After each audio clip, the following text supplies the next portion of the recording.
Assalamualaikum warahmatullahi wabarakatuh. Waalaikumsalam warahmatullahi wabarakatuh. Nggih, gimana kabarnya Mbak Elsa hari ini? Baik, Baik, sehat nggih? sehat. Alhamdulillah sehat, Bunda juga sehat sehingga kita bisa melaksanakan konseling individu pada hari ini, gitu nggih. Nggih, untuk hari ini nanti kita akan melaksanakan konseling individu. Sebelumnya sudah pernah konseling individu Mbak Elsa? Belum pernah nggih. Oh nggih. Jadi hari ini nanti kita akan melaksanakan konseling individu, begitu nggih. Jadi konseling individu itu adalah suatu bantuan gitu nggih yang diberikan konselor saya Benda dan konseli atau individu Mbak Elsa untuk membantu permasalahan yang dihadapi oleh Mbak Elsa, gitu nggih. Terus yang selanjutnya dalam konseling individu ini Mbak Elsa nanti tidak perlu ragu, tidak perlu takut, begitu nggih? Tidak perlu takut untuk mengungkapkan masalah yang Mbak Elsa alami, begitu Mbak Elsa rasakan, begitu nggih? Karena dalam konseling individu ini nanti tentunya akan ada asas-asas yang memang dijunjung tinggi dalam proses konseling. Di antara asas itu yaitu asas kerahasiaan. Mbak Elsa enggak perlu ragu, Mbak Elsa enggak perlu takut, enggak perlu cemas, enggak perlu malu juga gitu nggih. Kalau masalah ini nanti gimana ya Bu kalau tersebar kemana-mana atau ke teman gitu.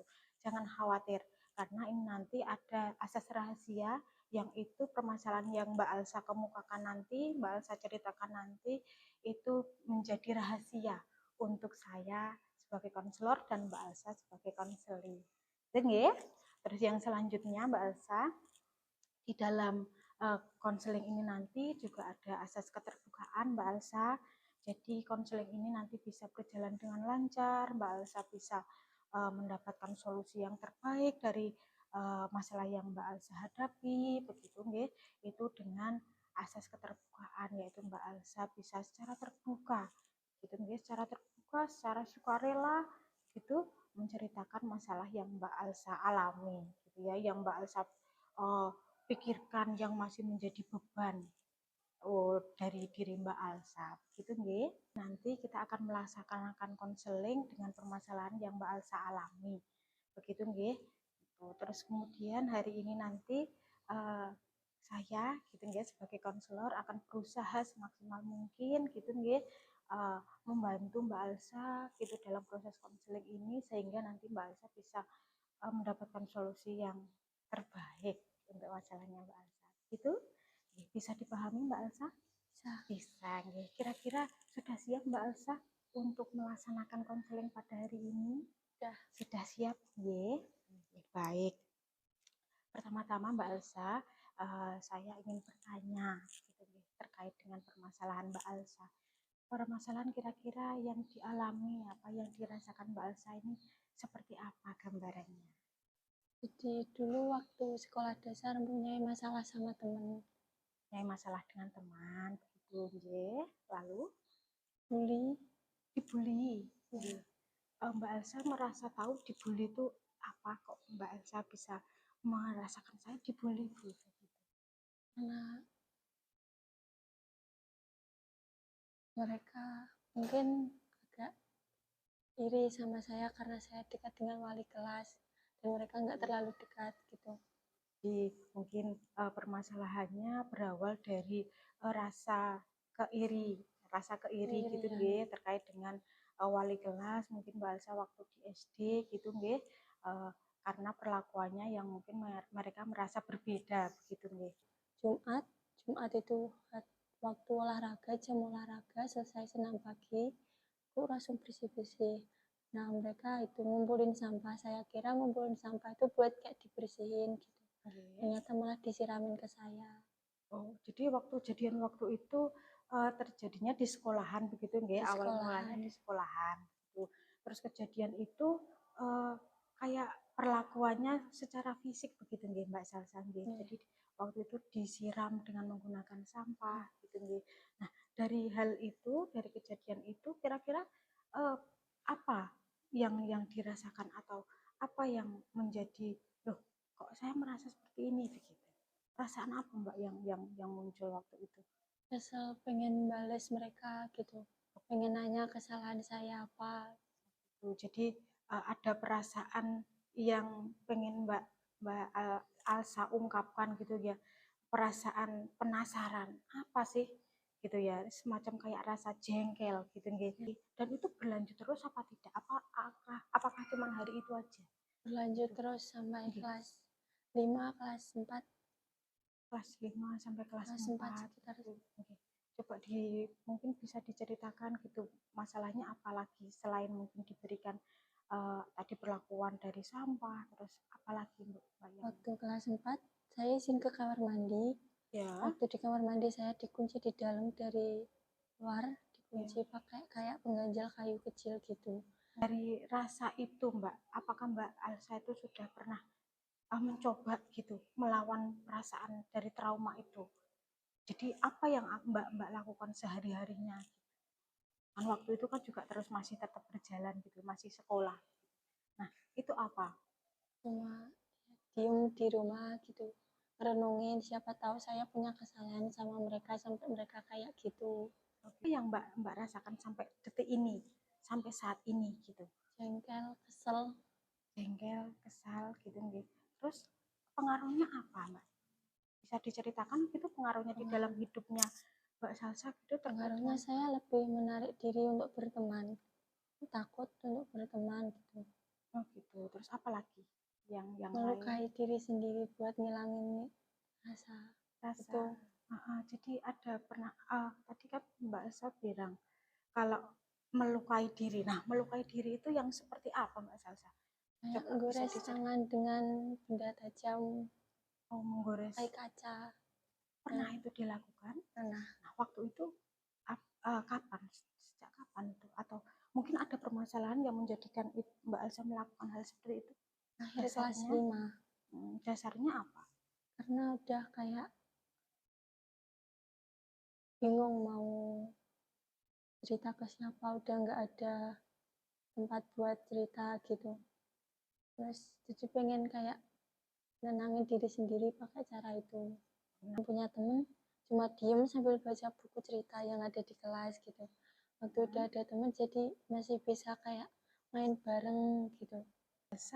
Eh, bisa melewati hal itu pada akhirnya ada satu titik gitu ya, di mana Mbak Elsa mungkin sudah tidak merasa tidak tahan gitu nggih, merasa tidak nyaman gitu. Apa yang Mbak Elsa lakukan waktu itu? Jawab sama mereka. Mulai berani menjawab. Ya, waktu itu kelas 6 saya disuruh buat beliin mereka jajan, saya nolak terus. Saya Ya, bilang kalian punya tangan punya kaki, kenapa nggak beli sendiri, kenapa harus nyuruh. punya atau teman-teman Mbak Elsa itu yang membuat tidak nyaman itu adalah justru malah teman-teman yang perempuan. Iya, Terus ketika mungkin di SMP saat ini gitu. saya jadi takut buat berteman, jadi kalau mau berteman harus milih-milih dulu. Sudah berani mulai membuka diri itu alasannya seperti apa? Waktu itu berteman dengan kakak kelas yang dulu, 2 Iya, orang. Mereka ngeyakinin saya buat mulai berani untuk berteman, biar punya teman, biar nggak sendirian gitu. mulai berangsur-angsur sudah mulai membaik gitu nggih, sudah mau mulai mencoba gitu nggih. Nah, bagaimana ketika apakah juga di dalam keluarga juga Mbak Elsa juga termasuk orang yang pendiam atau mungkin tidak gitu ya. Jadi ada pembedanya itu antara mungkin di sekolah dengan di rumah mungkin. Mbak Elsa, Pendiam, oh, lebih menutup diri. Mbak Elsa juga di rumah lebih menutup diri. Ya, Mbak Elsa di rumah berapa bersaudara kalau boleh tahu? 2 bersaudara. Dua bersaudara gitu ya. Orang tua malah menutup lingkungan pertemanan saya, jadi dibatasi gitu. Oke. Cuma boleh bermain sama saudara, nggak boleh sama orang lain. Apa alasan orang tua gitu terkait dengan tadi untuk Mungkin mereka takut pergaulan saya salah. nanti Bunda ada nih teknik atau pendekatan khusus di dalam konseling begitu nggih, yaitu nanti pendekatan gestalt dengan teknik kursi kosong. Kursi kosong, teknik kursi kosong itu nanti Mbak Elsa akan berperan menjadi 2 peran. Gitu nggih. Jadi berperan menjadi 2 peran yaitu di top dog dan di underdog. Gitu. Mbak Elsa, sekarang Mbak Elsa berperan atau menjadi diri Mbak Elsa tersendiri. Mbak Elsa bayangkan aja kursi ini adalah temannya Mbak Elsa yang waktu itu memang benar-benar sangat menyakiti atau sangat mengganggu Mbak Alsa? Monggo silakan Mbak Alsa. Sebenarnya tuh saya salah apa gitu sampai kamu kayak gitu ke aku gitu. Nah, kalau seumpama aku ada salah kan bisa dibicarain baik-baik, nggak perlu kayak gini. Kita ngelakuin kayak gini juga karena kamu terlalu deket sama wakil kelas. Wakil kelas kan setiap kelas dikasih satu-satu. Kenapa cuma kamu yang deket sama wakil kelas? Kita kan juga pengen muridnya juga banyak, bukan cuma kamu. Saya dekat sama wali kelas itu karena saya pengen ngerasa kayak punya tempat buat cerita, punya tempat sandaran lah. Kalaupun kalian iri kan juga bisa bareng-bareng, kenapa harus ngakuin kayak gini kalian? Bayangkan aja ini sebagai bapak gitu. Ya sebenarnya tuh gak mau sekolah juga ada masalahnya gitu.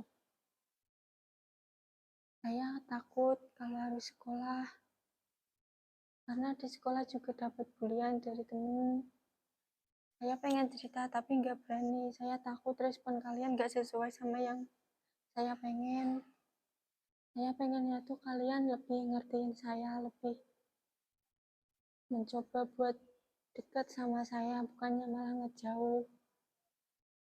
Jadi saya ngerasa kalau kalian itu lebih dominan sama adik daripada sama saya, nganggap saya di keluarga itu nggak ada. Kamu itu sudah besar, seharusnya sudah bisa mikir, pakai otak itu dipikir aku. Mereka itu temenan sama kamu itu bener apa enggak, mereka baik buat kamu apa enggak, dibolehin temen orang tua malah kayak gini. Coba mikir loh pakai otaknya itu. Ayahnya Mbak Alsa itu sangat perhatian sebenarnya, itu sangat khawatir juga terhadap Mbak Alsa gitu, karena Mbak Alsa sudah menginjak remaja begitu nggih, sehingga mungkin alasannya ayahnya Mbak Alsa itu uh, ingin tetap anaknya itu bisa mendapatkan teman yang baik, sehingga nanti pergaulannya Mbak Alsa pun juga baik seperti itu. Aku tahu kalau berteman itu harus pilih-pilih, ayah takut kalau aku itu salah memilih teman dan dapat pergaulan yang bebas. Tapi ayah kenapa nggak sadar kalau kayak gini tuh juga karena perlakuan ayah, sifat ayah selama ini. Alsa bisa dapatkan dari kegiatan ini, dari konseling ini. Lebih rasanya lebih kayak nggak terlalu mengganjal dalam hati, lebih plong gitu. Jadi perasaannya agak sedikit atau ada perubahan perasaan gitu nggih. Yeah. Sudah sedikit plong, sudah sedikit agak lega begitu nggih, dengan harapan Mbak Elsa bisa membina hubungan yang baik dengan teman, maupun tadi Mbak Elsa pengen bergaul dengan bebas, tetapi harus juga ada batasan yang memang tadi sudah disampaikan ayah gitu nggih. Tujuannya kan memang untuk Mbak Elsa bisa mendapatkan teman yang baik begitu nggih. Sudah kelas 9 gitu nggih, Mbak Elsa sudah beranjak remaja, sehingga nanti Mbak Elsa bisa membina pergaulan yang baik, pergaulan yang positif sesuai dengan harapan keluarga, terutama ayah, karena kan Mbak Elsa juga anak perempuan, tentunya ayah dengan anak perempuan itu ya sangat dekat, menginginkan yang terbaik untuk dia. Jadi untuk hari ini kita akhiri untuk konseling hari ini. Tadi sudah saya jelaskan nanti akan ada konseling lanjutan, terus kemudian nanti setelah ini Mbak Elsa juga akan mengisi evaluasi selama proses konseling, baik itu nanti penilaian dari prosesnya maupun hasil yang Mbak Elsa dapatkan setelah konseling ini. Begitu Mbak Elsa, bisa dipahami nggih? Saya juga mengucapkan terima kasih Mbak Elsa sudah memberikan waktu, sudah mau untuk melaksanakan konseling ini itu nggih dengan Bu Endah gitu. Terus kemudian saya akhiri dulu. Terima kasih, selamat pagi. Assalamualaikum warahmatullahi wabarakatuh. Waalaikumsalam warahmatullahi wabarakatuh.